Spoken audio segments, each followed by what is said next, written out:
The village of Itumbula was located in a lovely valley between two huge mountains. The town prospered beneath the warm, golden sun and the soft whispers of the evening breeze. The Itumbula people were known for their deep connection to nature and the stories that connected their lives, much like the beautiful patterns on their woven baskets. In this village lived a woman named Nwando, whose beauty was as striking as the morning sun kissing the dew-covered grass. But it wasn't her beauty that made Nwando stand out. It was her exceptionally long throat, which had earned her the nickname the longer throat woman. Her throat was said to be long, that she could sing melodies that echoed through the mountains, captivating the heart of all who heard her. Nwando was blessed with a voice as sweet as honey, and her songs were a source of joy for the villagers.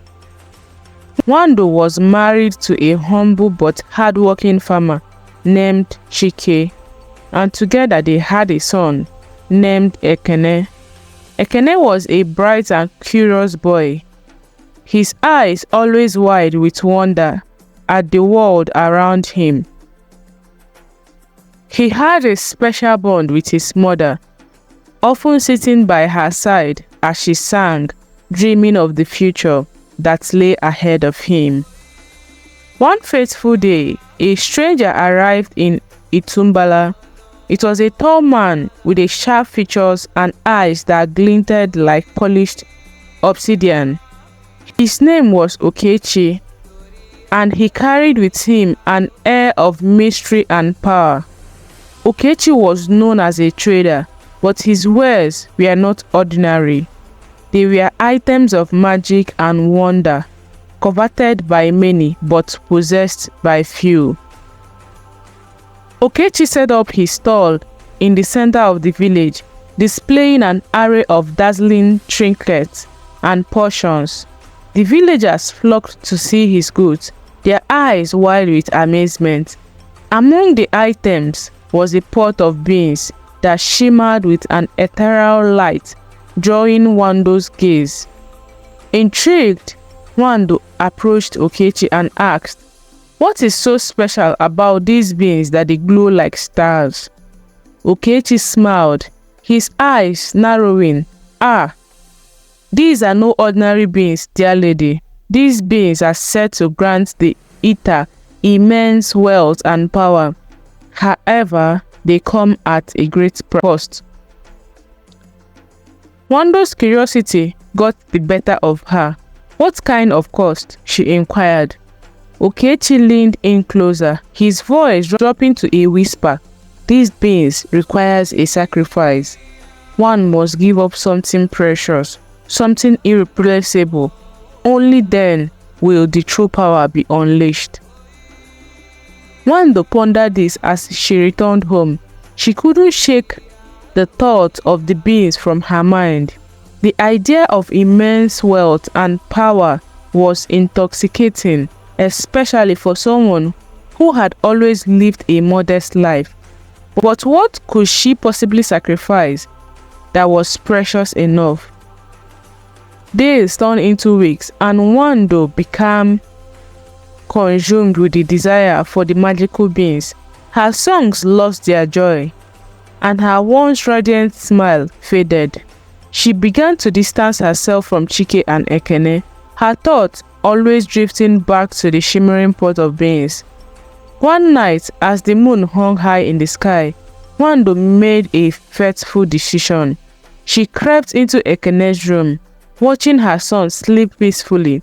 Tears welled up in her eyes as she whispered, "Forgive me, my son, for what I am about to do." With a heavy heart, Nwando took a small lock of Ekene's hair and placed it in a pouch. She knew that sacrificing her son's future was the ultimate prize, but the law of the beans was so strong to resist. She returned to Okechi, presenting him with the lock of hair. Okechi's eyes gleamed as he took the porch. "You had made your choice, Nwando. The beans are yours."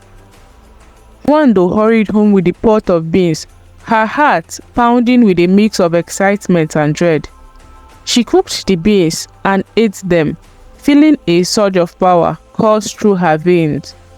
The next morning, she awoke to find her home transformed. Gold coins and jewels adorned every corner, and fine silks draped the walls. She was now the wealthiest woman in Itumbula.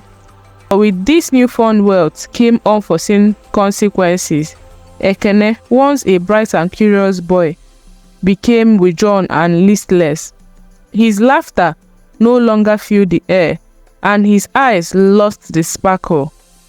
The bond between mother and son was broken, and Nwando felt a deep, gnawing guilt. As the years passed, Nwando's wealth continued to grow, but so did her misery. She watched helplessly as Ekene's future, once so full of promise, slipped away. He showed no interest in learning or playing, and his health began to deteriorate. Nwando's heart ached with regret, but it was too late to undo the bargain she had already made. One day, an elder from a neighboring village visited Itumbula. This elder, known as Mama Ijeoma, was renowned for her wisdom and knowledge of ancient law.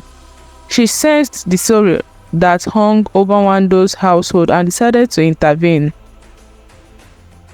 Mama Ijeoma approached Nwando and said, "Child, I can see the pain in your eyes. Tell me what troubles you." Nwando, unable to hold back her tears, poured out her story. Mama Ijeoma listened intently, nodding as she absorbed every detail. When Nwando finished, the elder placed a comforting hand on her shoulder. "There is still hope, Nwando," Mama Ijeoma said gently. "The magic that bound your son's future can be undone, but it will require a great act of selflessness and love." Nwando's eyes widened with a glimmer of hope. "Tell me what I must do, and I will do it," she pleaded.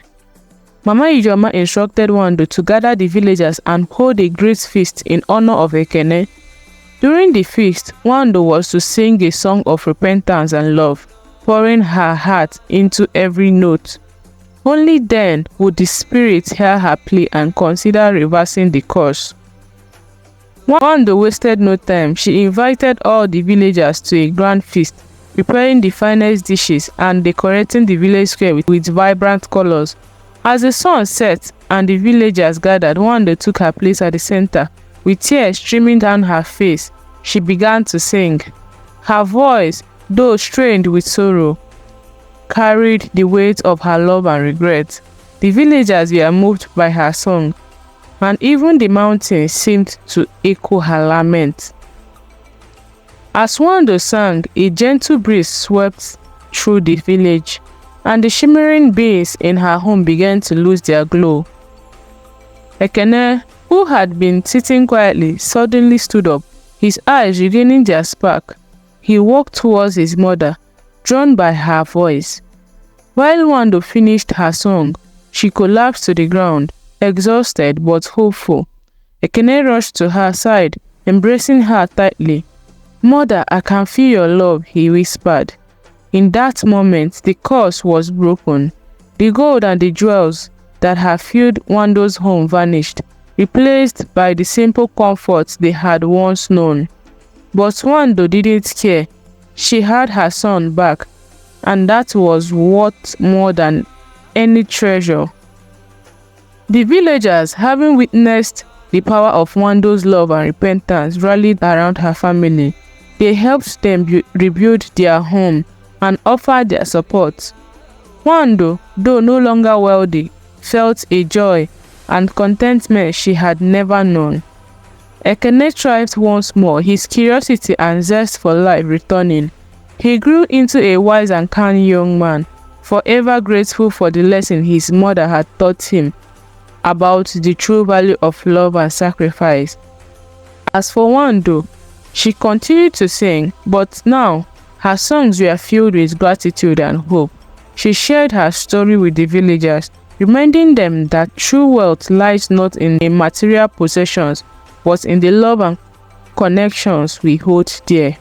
And so, the story of the longer-throat woman who sold her child's future for a pot of beans became a cherished tale in Itumbula, passed down through generations as a reminder of the power of love, sacrifice, and redemption.